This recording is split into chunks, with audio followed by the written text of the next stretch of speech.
Meus irmãos, vamos à nossa aula.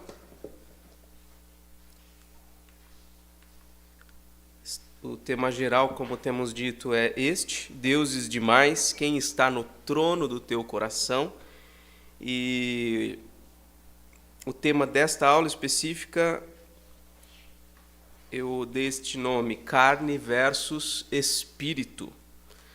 E o texto inicial que nós vamos ler é o de Gálatas, capítulo 5, 16 a 18.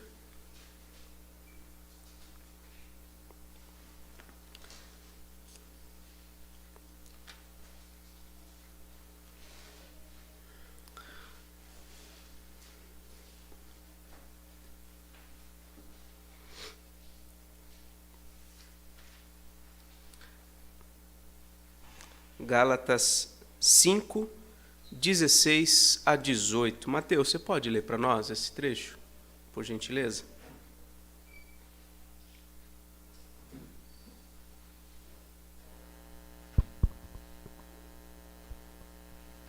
Digo, porém, andai no Espírito, e jamais satisfareis a concupiscência da carne. Porque a carne milita contra o Espírito, e o Espírito contra a carne, porque são opostos entre si, para que não façais o que porventura seja do vosso querer. Mas se sois guiados pelo Espírito, não estáis sobre a lei. Muito bem, eu vou voltar a esse tópico específico, né, sobre a luta, a batalha entre carne e espírito, mas antes disso a gente vai introduzir também usando um outro texto. Agora abra em Filipenses, capítulo 3.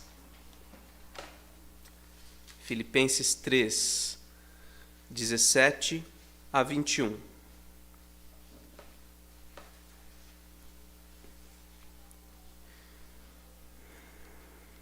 Filipenses 3, 17 até o 21, ok?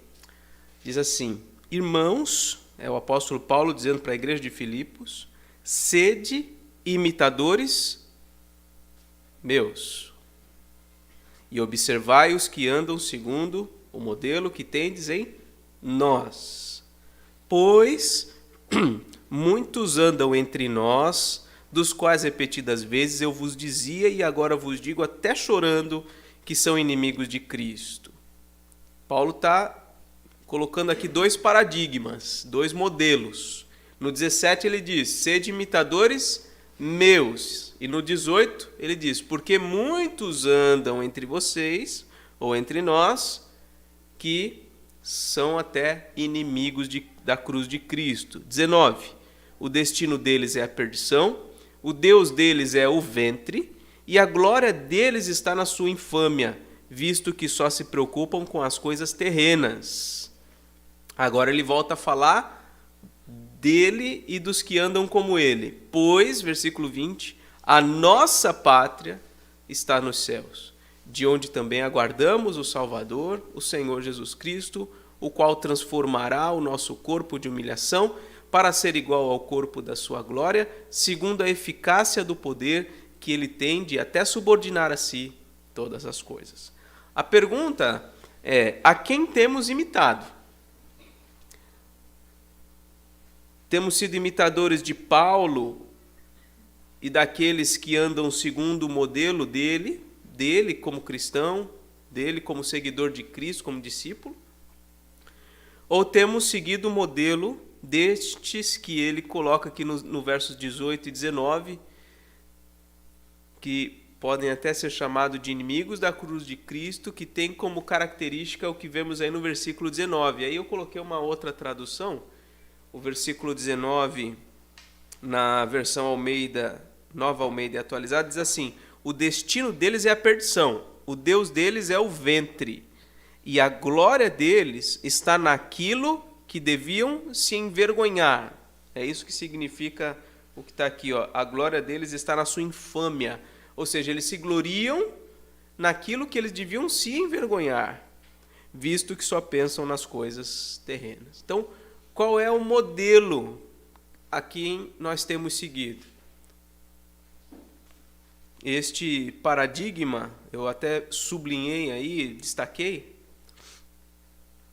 tem o ventre como seu Deus, porque só pensam nas coisas terrenas. E Paulo, por outro lado, é alguém que serve a Deus, cujo destino está nos céus. Ele fala, né? Nossa pátria está nos céus, de onde aguardamos o Senhor, aguardamos a transformação do nosso corpo. Há esperança nesse caminho. E neste outro, certamente, o destino deles é a perdição. Ponto 1 para a gente refletir. A religião natural. Eu coloquei natural entre aspas, né? A natureza humana é inclinada a buscar satisfação de si mesma.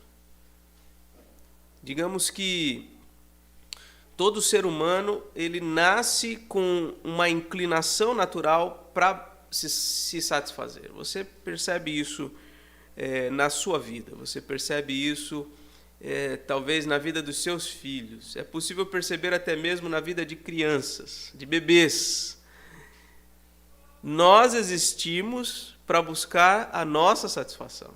E tudo que nós queremos é para isto.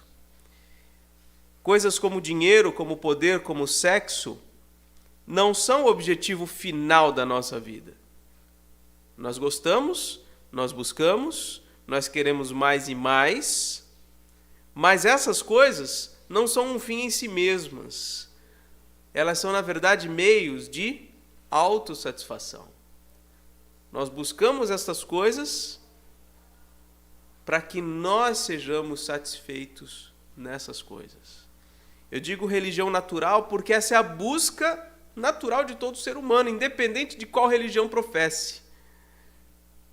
De uma forma ou de outra, todos nós estamos buscando nos satisfazer. A religião do homem, por natureza, é o egoísmo e não o cristianismo. O que é o egoísmo?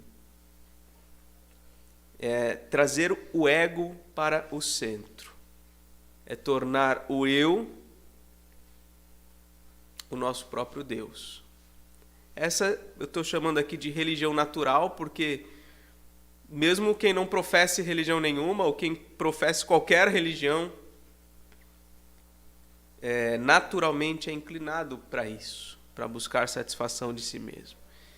E aí 2 perguntas para a gente refletir se essa realidade realmente é a nossa realidade. Primeiro, você consegue perceber sua inclinação natural para usar coisas boas criadas por Deus como meios de satisfazer a si mesmo, não como meios de glorificar a Deus? Vou fazer a pergunta de outra forma, né? Quais coisas boas criadas por Deus você tem usado para se satisfazer e não para glorificar a Deus? Por exemplo, alguma coisa que você deseja, ou que você já desejou e buscou com intensidade para você, seja a aquisição de um bem, ou talvez um casamento, ou ter filhos, ou qualquer outra coisa. Coisas boas, casamento é bom, ter filhos é bom, adquirir, por exemplo, uma casa é excelente, né? Mas você se lembra dessa fase e de talvez não ter nem cogitado que isso que você estava buscando deveria ser buscado para a glória de Deus em primeiro lugar?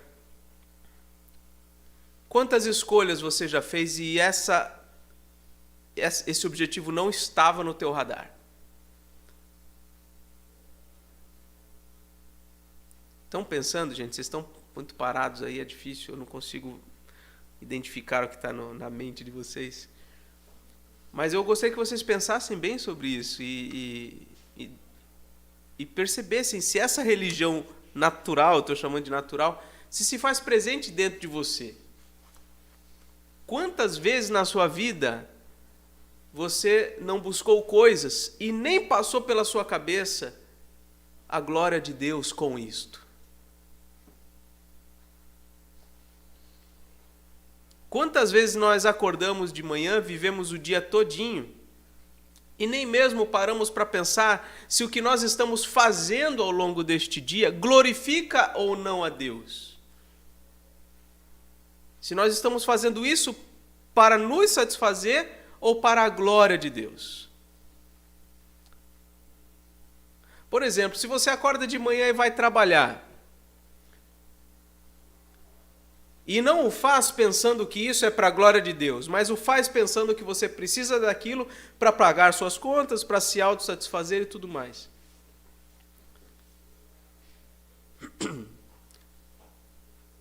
Isso acontece porque você tem uma religião natural que é se autossatisfazer. Não é tão natural buscar a glória de Deus em tudo e em cada coisa na nossa vida. Não é natural. Ponto 2 aqui para a gente pensar é sobre o templo do Espírito. Vamos ver se desentala aqui. Obrigado, Gilmar. Quando Deus nos chama eficazmente para sermos seus adoradores, Ele nos transforma em templos do Espírito. Quando o Senhor Jesus alcança os nossos corações, quando Ele, por seu Espírito, vem e transforma a nossa vida, e nós vimos na semana passada sobre conversão, né, com o Mateus, a Bíblia diz que nós somos transformados em templos do Espírito. Nós precisamos deixar de ser templos de adoração de nós mesmos, para passar a ser templos do Espírito. Deixamos de ser templos de adoração do nosso próprio eu, passamos a ser templos de adoração do Deus vivo. Isso significa que Ele, o Senhor Deus, assume o trono da nossa vida e nos dá o seu Espírito para que o adoremos verdadeiramente. A conversão que foi trabalhada, estudamos na semana passada, ela tem em vista fundamentalmente isto: tirar alguém que está no trono e botar um outro.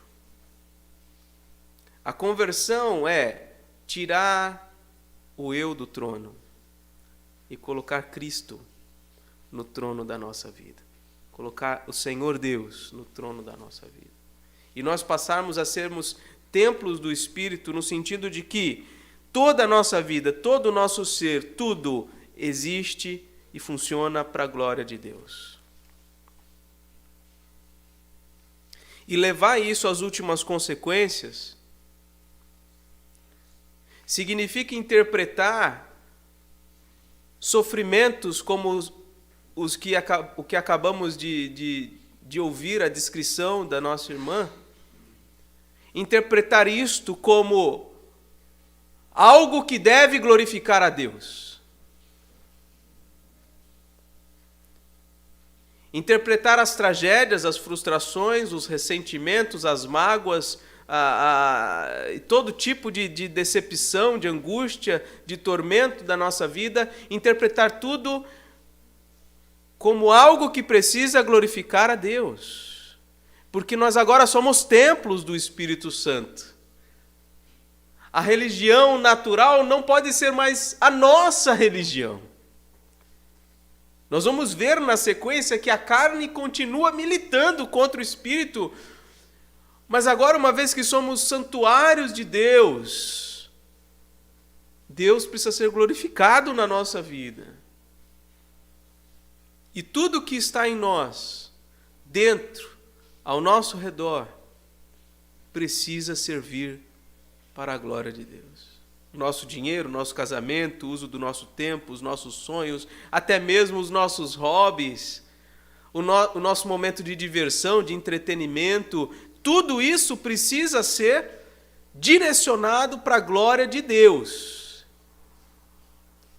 Coisas precisam ser retiradas, porque não glorificam a Deus, visam apenas a nossa autossatisfação. coisas precisam ser incluídas, porque por nós buscarmos autossatisfação, nós as rejeitávamos. Precisamos realmente ter a nossa vida toda mudada, modificada. O texto de Ezequiel 36 diz: eu lhes darei um novo coração, ou um coração novo. Porei dentro de vocês um espírito novo. Tirarei de vocês o coração de pedra e lhes darei um coração de carne. Coração de carne não no sentido de carne pecaminosa, mas no sentido de contraste com o coração de pedra. Um coração maleável, um coração receptivo, um coração que pulse para a glória de Deus. Ele diz: porei dentro de vocês o meu espírito e farei com que andem nos meus estatutos, guardem e os observem os meus juízos. Essa é a promessa desde o Antigo Testamento, de nós recebermos um novo espírito, um novo fôlego de vida. Algo que pulse dentro de nós e que nos faça naturalmente adorar a Deus. Naturalmente observar suas leis, andar nos seus caminhos, guardar os seus mandamentos. Essa foi a promessa. E essa foi a realização. Jesus cumpriu este papel enquanto esteve com seus discípulos, movendo-os constantemente ao cumprimento da vontade de Deus. E quando ele morreu, o que iria acontecer? E de fato aconteceu. Eles foram dispersos. Mas não sem antes Jesus dizer para eles: eu vou enviar outro Consolador. Eu vou enviar outro como eu, que vai redirecionar vocês, vai mover vocês a toda a verdade. Ele vai lhes lembrar as coisas que eu tenho dito a vocês. Vocês serão por isso consolados. Vocês serão confortados. Vocês serão guiados pelo meu Espírito, o Espírito Santo. Aquele que me ama, guarda os meus mandamentos, disse o Senhor. E eu virei para ele, juntamente com meu Pai, faremos nele morada. João 3, versículos 5 e 6, naquela conversa de Jesus com Nicodemos, Jesus disse: em verdade lhe digo, quem não nascer da água e do Espírito, não pode entrar no reino de Deus.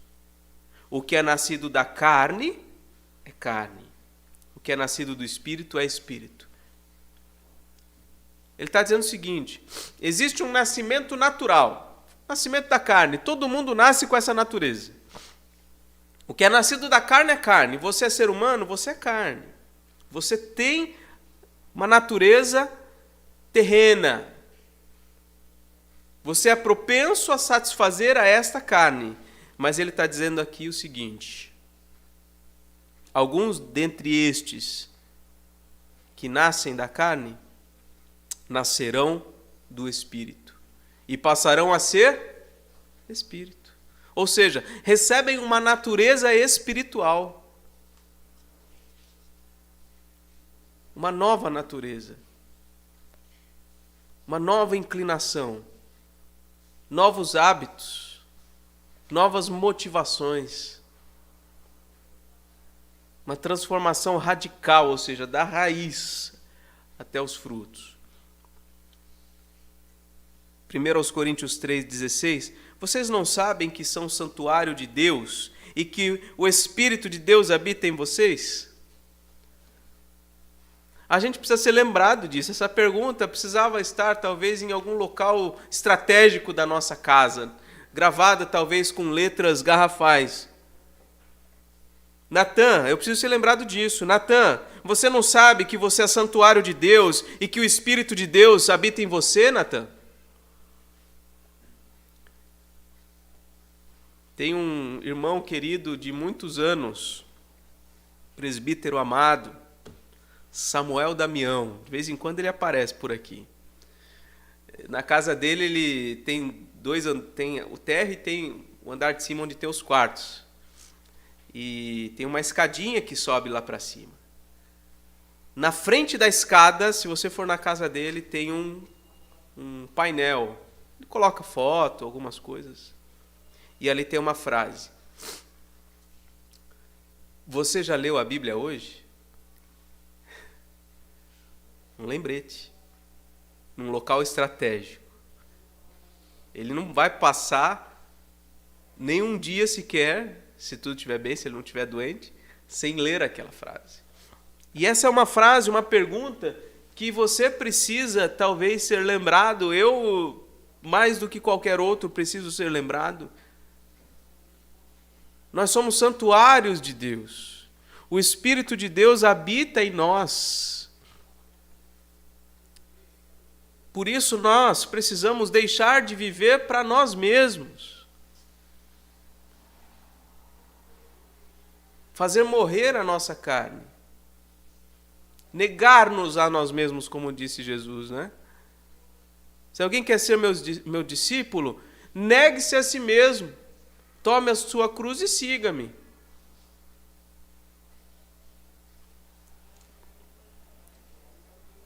E agora sim a gente retorna ao tema que eu julgo principal, que é essa batalha. A carne versus o espírito. A batalha é real, como nós vimos já em Gálatas 16, 18, mas vamos ler de novo. Aqui eu estou usando nesses textos a NAA. Olha, esse cafezinho aqui desentalou mesmo, viu? Vivam no Espírito, e vocês jamais satisfarão os desejos da carne. Vivam no Espírito, e vocês jamais satisfarão os desejos da carne. Vamos ler junto? Vivam no Espírito, e vocês jamais satisfarão os desejos da carne. Porque a carne luta contra o Espírito. A carne não é eliminada no momento da nossa conversão. Quando nós somos transformados em templos do Espírito Santo, a carne não é eliminada. Carne, entenda, nesse contexto, natureza pecaminosa. Tá? Essa natureza pecaminosa continua presente. A carne luta contra o Espírito. O Espírito, por sua vez, obviamente, luta contra a carne, porque são opostos entre si, para que vocês não façam o que querem. Nós não podemos fazer o que nós queremos. Nós devemos fazer o que Deus quer, o que o Espírito de Deus que habita em nós quer. Versículo 18. Mas se são guiados pelo Espírito, vocês não estão debaixo da lei. Ou dessa regra absoluta que se impõe, que é a natureza pecaminosa na nossa vida. Próximo texto, em Romanos 6, 12 e 13, nós vemos que nós não somos mais senhores da nossa própria vida. Quando o Espírito vem sobre nós, quando Deus nos transforma, nos dá um novo coração, nós não somos mais senhores da nossa própria vida. Olha esse texto, Romanos 6,12. Portanto, não permitam que o pecado reine em seu corpo mortal, fazendo com que vocês obedeçam às suas paixões, ou seja, os seus desejos, as coisas que vocês querem, que satisfazem os seus olhos, que satisfazem as suas ambições. Não permitam que o pecado reine no corpo mortal de vocês. Versículo 13. Também não ofereçam os membros do corpo ao pecado como instrumentos de injustiça, mas como pessoas que passaram da morte para a vida, ofereçam a si mesmos a Deus e ofereçam os seus membros a Deus como instrumentos de justiça. Apliquem todas as energias do corpo de vocês, cada célula do corpo de vocês, como instrumento de justiça, como algo que glorifica a Deus, como algo que adore a Deus. A adoração a Deus que nós praticamos juntos, num culto ao Senhor, por exemplo, no domingo à noite, precisa ser um reflexo de uma vida de adoração.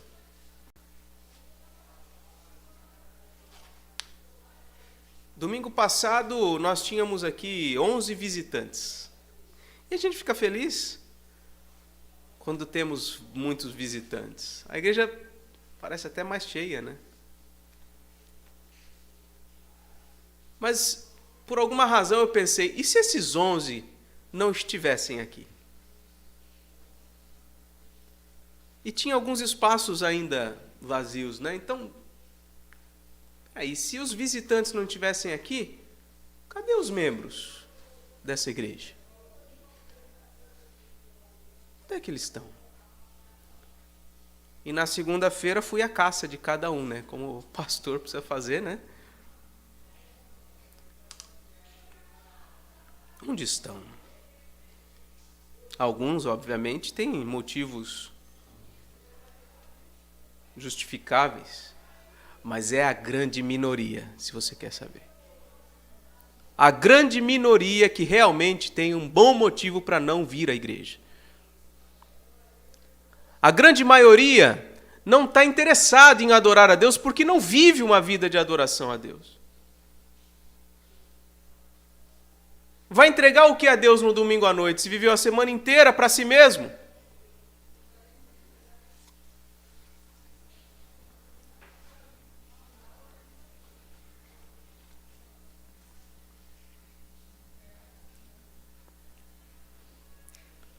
Segunda Coríntios, capítulo 5, versículo 15. Ele morreu por todos, para que os que vivam não vivam mais para si mesmos, mas para aquele que por eles morreu e ressuscitou.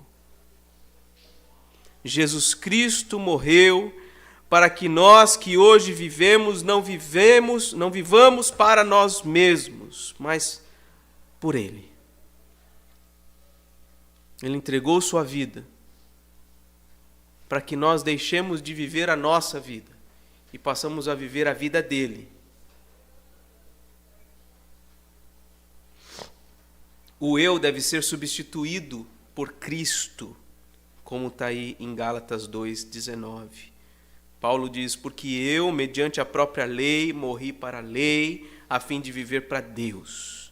Estou crucificado com Cristo. O meu eu foi crucificado com Cristo. Logo, já não sou eu quem vive, mas Cristo vive em mim. O meu eu foi substituído por Cristo.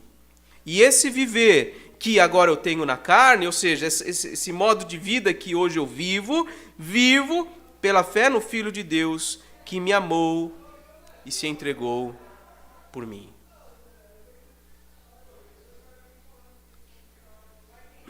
E aí eu quero que você abra sua Bíblia agora em Romanos, capítulo 8. Pode pôr no isso. Romanos, capítulo 8.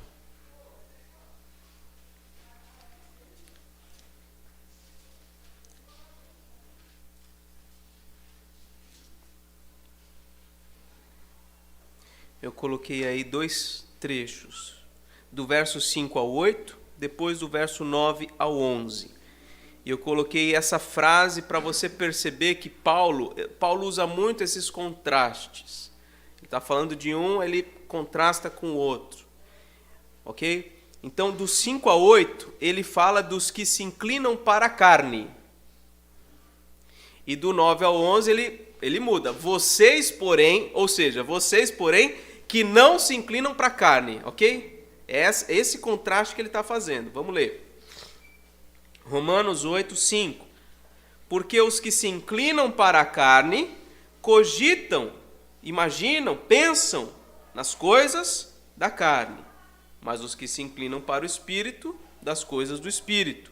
Porque o pendor da carne dá para a morte, ou seja, a carne vai te pender, te inclinar para a morte, mas o do Espírito para a vida e paz. Por isso, o pendor da carne é inimizade contra Deus, pois não está sujeito à lei de Deus, nem mesmo pode estar. Porque os que estão na carne não podem agradar a Deus. Ele está falando de crente. Os que se inclinam para a carne, os que são governados pela carne, os que estão na carne. Ele está falando de crente. Na minha hermenêutica aqui, na minha interpretação, não. Ele está comparando não crente com crente. Quem são os crentes aqui? Como diz no 9, os que se inclinam para o Espírito. Versículo 9 agora. Vós, porém, não estáis na carne. Olha aí. Ele falou algumas coisas, desses que se inclinam para a carne, estão na carne. Vós, porém, versículo 9, crentes em Cristo Jesus, vocês que estão aqui ouvindo, estamos estudando juntos, vocês não estão na carne, mas vocês estão no Espírito, se de fato o Espírito de Deus habita em vós. Se alguém não tem o Espírito de Cristo, esse tal não é dele. Se, porém, Cristo está em vós, o corpo, na verdade, está morto por causa do pecado. Ou seja, você não vive mais para satisfazer o seu corpo, as suas paixões, os seus desejos. Mas o Espírito é vida por causa da justiça. 11. Se habita em vós o Espírito daquele que ressuscitou a Jesus dentre os mortos, se esse Espírito que ressuscitou Jesus habita em vocês, esse mesmo que ressuscitou Jesus Cristo dentre os mortos vai fazer o quê? Vivificará também o vosso corpo mortal por meio do seu Espírito que em vós habita. Essa natureza pecaminosa será substituída por uma nova natureza glorificada. Um corpo transformado. Essa é uma promessa. Essa é uma promessa.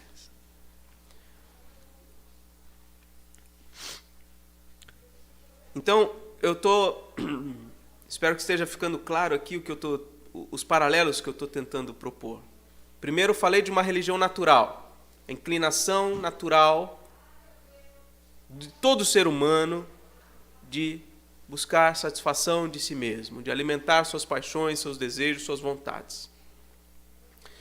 Depois eu falei que há um grupo de pessoas que são transformados em templos do Espírito, que Deus os transforma, dá a eles um novo coração e leva-os a guardar os mandamentos e viver para a glória de Deus.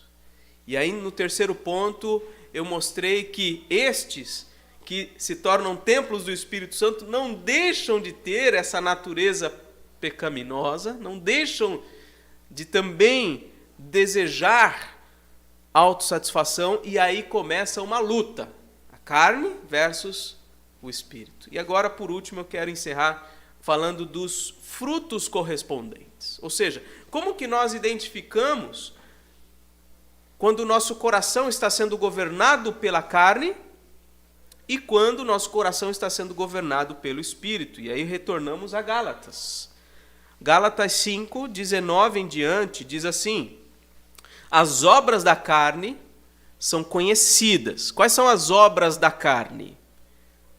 Imoralidade sexual, impureza, libertinagem, idolatria, feitiçarias, inimizades, rixas, ciúmes, iras, discórdias, divisões, facções, invejas, bebedeiras, orgias, e coisas semelhantes a estas.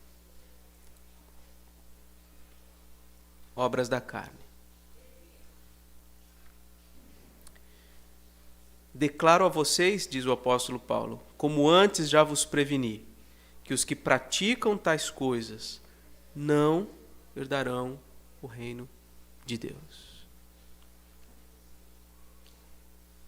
E as obras do Espírito, ou seja, um fruto que brota de um coração governado pelo Espírito.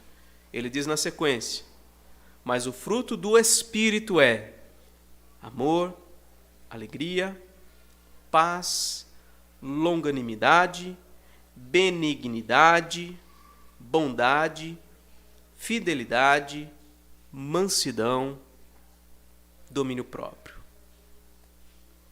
Contra estas coisas não há lei.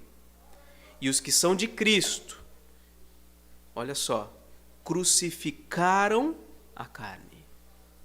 Os que são de Cristo crucificaram a carne com suas paixões e os seus desejos. Se vivemos no Espírito, precisamos, então, andar também no Espírito. Ou seja, o fruto de um coração governado pelo Espírito precisa ser visto e experimentado na nossa vida. Ok? Primeira coisa, religião natural. Vivemos naturalmente para nós mesmos. Segunda coisa, o Senhor transforma muitos em adoradores dele, tornam-se templos do Espírito Santo. Mas a natureza terrena milita contra essa natureza espiritual. Nós precisamos, nessa batalha, alimentar o Espírito e produzir fruto do Espírito ao invés de fruto da carne. Pontos importantes da nossa aula aqui. Nós buscamos naturalmente a satisfação de nós mesmos devido à nossa natureza pecaminosa. Você precisa perceber isso dentro de você. Qual é a dinâmica do pecado na sua vida, como que naturalmente, ou seja, de forma espontânea, de forma assim, sem esforço algum, você busca satisfação de você mesmo. De que maneira isso se manifesta na sua vida em particular? Segundo, Deus nos transforma em templos do Espírito para nos dedicarmos a Ele exclusivamente. Então entenda, você identificou a dinâmica do pecado na sua vida, as várias maneiras que você busca a autossatisfação de modo natural e espontâneo. Mas você agora sabe que você é templo do Espírito Santo e precisa ser dedicado a Ele exclusivamente. Então você precisa tratar as coisas que te inclinam para o pecado, você precisa tratar isso. E não mais viver na carne, viver no Espírito, que é o terceiro ponto. Devemos viver no Espírito, produzindo o seu fruto e jamais satisfazer os desejos da carne. Para a gente pensar, finalmente, né, já estamos agora na conclusão, uma perguntinha aqui para te ajudar a refletir. Para que desejo tanto tananã? Pensa aí no seu tananã. Por que você deseja tanto isso? O que você mais deseja? O que você mais quer? Os teus sonhos? As coisas que você almeja alcançar, experimentar, ter, ser? Para que você quer tanto isso? Assinale uma das duas alternativas. Para glorificar a Deus ou para agradar a mim mesmo. Essa questão precisa ser feita sempre. A gente precisava exercitar o nosso coração com esta pergunta sempre. Por que eu quero tanto isso? Por que eu desejo isso? Por que eu quero? É para a glória de Deus? Ah, não é. É só para minha autossatisfação. Bom, então, preciso eliminar.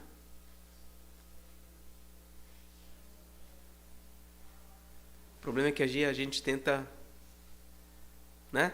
Tenta negociar com Deus.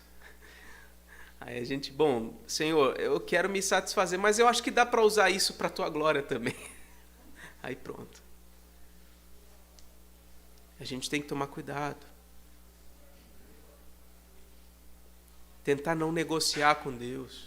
Sondar o nosso coração. Filtrar toda essa impureza que está dentro da gente. Uma outra pergunta nesse mesmo sentido. Para que gasto tempo com tananã? Para que eu gasto tanto tempo com isso, com aquilo outro? O que você mais gasta tempo na sua vida? Por que você gasta tanto tempo com isso? Talvez não precisa ser um tananã, pode ser vários tananãs na sua vida, né? Isso, que ocupa a sua agenda semanal. Para que gasto tempo com isso? Marque uma das alternativas. Para glorificar a Deus ou para agradar a mim mesmo? Gastar tempo com isso glorifica a Deus? Não, gastar tempo com isso não glorifica a Deus. Bom, então eu preciso ocupar esse tempo com algo que glorifica a Deus. Esse precisa ser o nosso raciocínio. E aí outras perguntas para a gente pensar. Voltando àquela questão que nós já falamos anteriormente. Quais coisas boas geralmente usamos para nos satisfazer e não para glorificar a Deus? Tem muitas coisas boas na vida, né? Muitas. Comer é uma coisa boa. Deixe de comer para você ver. É uma coisa boa. Aliás, um dos prazeres da vida da gente é comer, né? Imagina, nossa, é horrível. Aquelas épocas que dá aquela doideira, a gente quer emagrecer, aí a gente se priva de chocolate, se priva de doce, se priva de coisas que a gente gosta. A vida parece que, né, perde o seu colorido, o seu sabor, a sua alegria, né? Mas talvez isso porque a gente está alimentando a nossa carne demais. Mas, de fato, são coisas boas.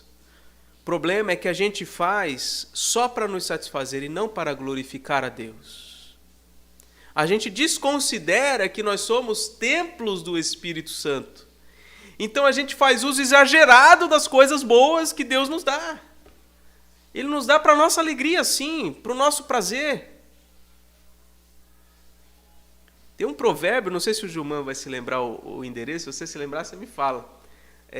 Que fala assim, que o mel é bom, mas a gente não pode comer mel demais. Não tem um provérbio assim?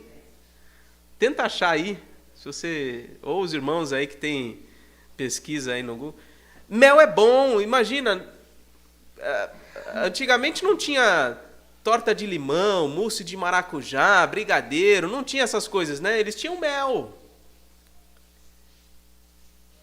Ele fala, faz uso do mel, aproveita o mel, Deus te dá o mel, mas você não pode exagerar no mel. Provérbios 25, 27.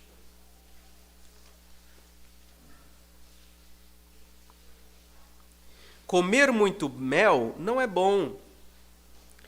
Assim, procurar a própria honra não é honra. Mas tem um outro com mel. Tenta achar outro provérbio com mel aí. 25:16. Isto aí, ó. É esse. Provérbios 25:16. Achaste mel? Come apenas o que te basta, para que não te fartes dele e venhas a vomitá-lo. Ou seja, tudo que é bom em exagero faz mal. Então a gente tem que cuidar disso, né? Quais são as coisas boas que geralmente você usa, você desfruta, mas você faz isso só para se satisfazer e nem pensa que é para a glória de Deus? Pensa aí. Outra questão. O que nós precisamos retirar da nossa vida porque somente servem para nos satisfazer. Pense aí em coisas que não glorificam a Deus na sua vida, que não contribuem em nada para a glória de Deus, não te direcionam para um viver mais santo, piedoso, de obediência à palavra de Deus. Pense aí, essas coisas precisam ser retiradas da sua vida. Retiradas. Outra pergunta: o que precisamos redirecionar em nosso viver para a glória de Deus? Ou seja, coisas que hoje são boas, mas você usa não para a glória de Deus, você usa para satisfazer a si mesmo. Mas é possível redirecionar isto, ou dentro do teu coração, ou no modo como você o faz, essa determinada coisa. Você precisa redirecionar. Isso aqui está sendo usado para mim mesmo, para me autossatisfazer. Bom, eu preciso mudar isso. Vou agora fazer para a glória de Deus. Quer ver um exemplo de coisa boa que a gente pode fazer tanto para a glória de Deus como para nos satisfazer? O estudo da teologia. Ué, mas estudo da teologia não é estudo da palavra de Deus? Sim. É uma coisa boa, não é? Claro que é. Mas é possível nós estudarmos teologia de uma forma que não glorifica a Deus, mas visa nos autopromover, satisfazer o nosso ego. Então, você não precisa, nesse caso, parar de estudar teologia, parar de estudar a Bíblia. Não, o que você precisa fazer? Você precisa redirecionar no seu coração. Passar a fazer isto agora para a glória de Deus. E, por último, o que nós precisamos incluir em nossa vida para nos fazer lembrar que não vivemos para nós mesmos? O que você pode fazer ou acrescentar à sua vida para que você se lembre que você não é de você mesmo, que você não pertence a si mesmo, que agora quem deve governar o teu coração não é a tua natureza humana, mas é o Espírito de Deus. O que você precisa colocar na sua vida para te fazer lembrar isto? Talvez um lembrete, como eu falei, um exemplo, né? Uma frase escrita em algum local estratégico da sua casa, pode ser, estou dando aqui um exemplo prático, né? Mas quantas outras coisas? Um hábito que eu não tenho, mas é um hábito que é bom e que ajuda nisso aqui, é o jejum. O jejum, bem feito, feito pelas motivações corretas, servem exatamente para isto, para nos fazer lembrar que nós não vivemos para nós mesmos. Nós não vivemos para alimentar nossos desejos, nossas vontades, mas vivemos para Deus. Talvez, no meu caso, pensando aqui comigo mesmo, seja algo que eu preciso incluir na minha vida. Eu preciso jejuar para me lembrar que eu não sou meu, mas que eu sou do Senhor. São questões para a gente pensar. Tá? E eu deixo essas questões para caso os irmãos queiram agora também interagir, participar, trazer algumas considerações, perguntas, enfim.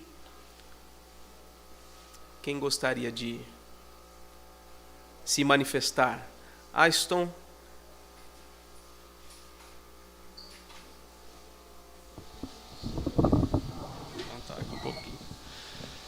Então, pastor, eu queria perguntar ao senhor nesse sentido, né?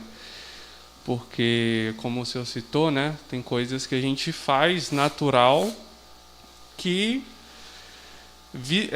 pensando em primeira ocasião, a gente não está fazendo para a glória de Deus. Como, por exemplo, a gente se alimentar, a gente comer, né, a gente trabalhar ou se exercitar. São práticas simples que eu acho que todo mundo, a maioria das pessoas gostam de fazer.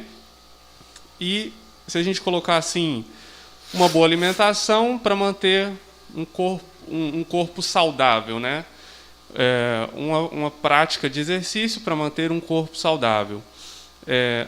muitas pessoas, né, colocam isso como foco principal e às vezes até o trabalho. Né? O trabalho a gente consegue ver algo bom, né? Porque quando a gente é remunerado por um trabalho que a gente faz, a gente tem como glorificar a Deus e não só a nós mesmos, né? Agora você pensa a prática, né, de comer bem, quero ir no restaurante, comer bem, quero sair, quero fazer uma corrida, alguma coisa assim. Como que a gente coloca isso direcionando para a glória de Deus, né?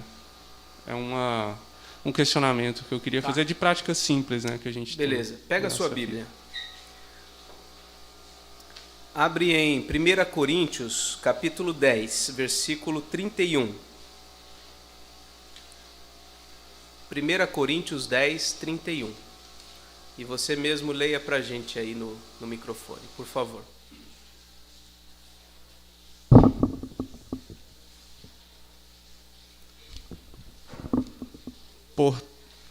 Coríntios 10, tá?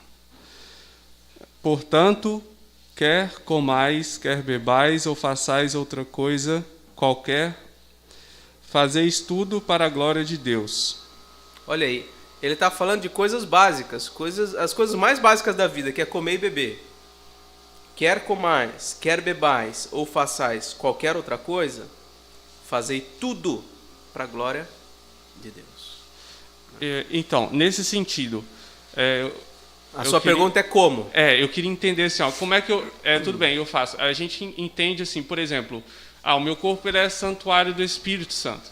Né? Então, assim, isso seria só eu colocar no meu pensamento ou em oração, tipo, a forma com que eu vou fazer isso para a glória de Deus. Olha, creio que esse é um ponto, né? Você avaliar no seu coração por que você está fazendo aquilo, por exemplo, por que você está comendo. Faça isso para a glória de Deus. Essa reflexão já é importante. Eu preciso comer não para me autossatisfazer exclusivamente, mas para a glória de Deus. Isso vai te levar a orar, porque você sabe que aquele alimento vem do Senhor. Então você vai orar e você vai agradecer. Senhor, se não fosse a tua graça, tua misericórdia para comigo, eu não teria esse alimento. Senhor, muito obrigado, porque o Senhor me faz desfrutar disso. E às vezes o Senhor não nos dá o arroz com feijão. Às vezes o Senhor põe um hot roll, né, na nossa frente. Às vezes o Senhor põe um prato de salmão, né? Quem gosta de comida japonesa, aquele salmão cru e tal, ou maçaricado. Ou às vezes o Senhor coloca umas coisas maravilhosas. Então, em tudo, seja no básico, seja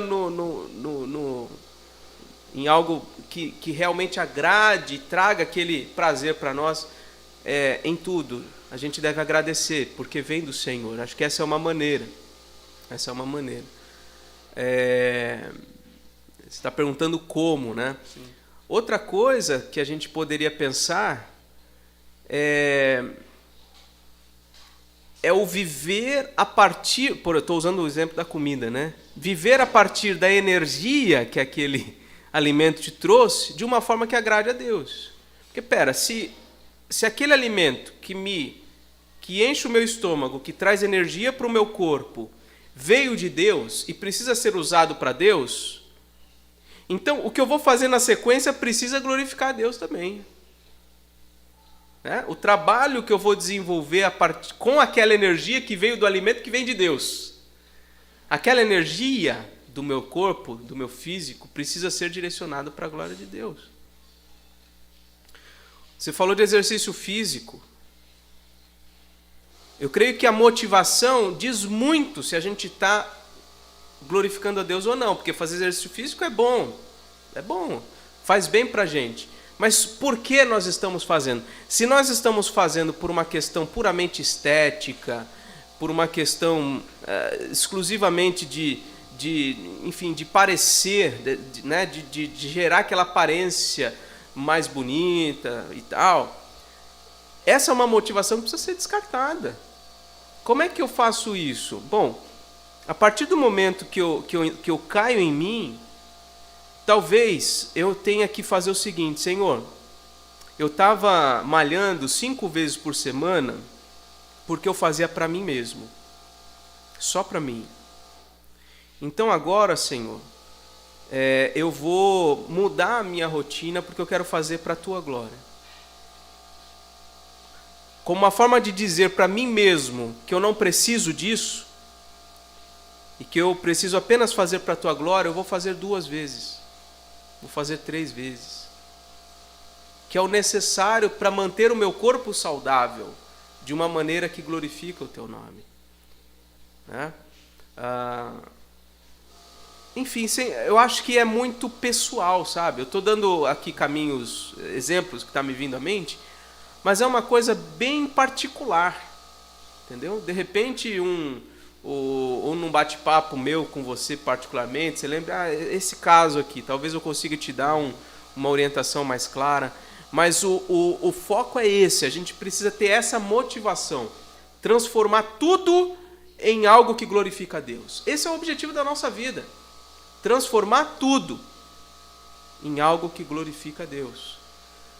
E aí, tendo essa motivação e buscando a direção do Espírito Santo, a gente vai conseguir ajustar as coisas aos poucos na nossa vida. Fazendo essas perguntas, isso que eu estou fazendo, glorifica ou não a Deus, ou é só para mim mesmo? Isso que eu estou gastando tempo, glorifica a Deus ou é só para mim mesmo? Fazendo essas questões, isso vai naturalmente nos redirecionar para um caminho mais santo, mais justo, que agrada mais a Deus, né? O como eu dei esses exemplos, mas seria difícil abarcar todas as possibilidades. Não sei se eu respondi. Não, sim. Tranquilo? Obrigado. Mais alguém gostaria de participar? Miro?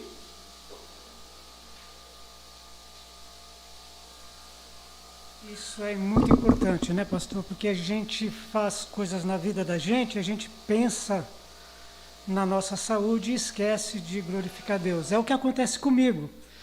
Todo sábado eu tenho o meu futebol e pessoas lá com idade de ser meu neto e ser meus filhos, né? E eles falam assim: Valdo, gostaria de chegar na tua idade com essa sua saúde, com o que você faz, né? E isso eu estava ali pensando, mas só que eu não falo para eles que isso vem de Deus. Que essa saúde, que essa disposição de estar junto com eles lá, é Deus que me proporciona. Pela minha idade, que já é avançada, de eu poder estar jogando um futebol com pessoas que seriam meus netos ou meus filhos, né? Tem idade para isso. Então isso me fez pensar, e a partir de sábado, tudo para a honra e glória do Senhor. Olha aí. Você vê, você não vai mudar a tua atividade. Não. Você vai passar a fazer de uma maneira que glorifica a Deus. Ou seja, eu ia só para o meu prazer, eu fazia só porque eu curtia. Agora eu vou aproveitar isso para testemunhar a bondade de Deus na minha vida. Exatamente. Então é isso. É isso aí. É isso. É isso mesmo, né? Então, qualquer coisa que nós façamos tem que ser para a glória de Deus, né? Então, a partir de sábado, a minha cabeça, a minha conversa com aqueles rapazes vão ser bem diferentes. É isso. Que bom, legal. Obrigado por suas palavras aí, sua reflexão, muito bom.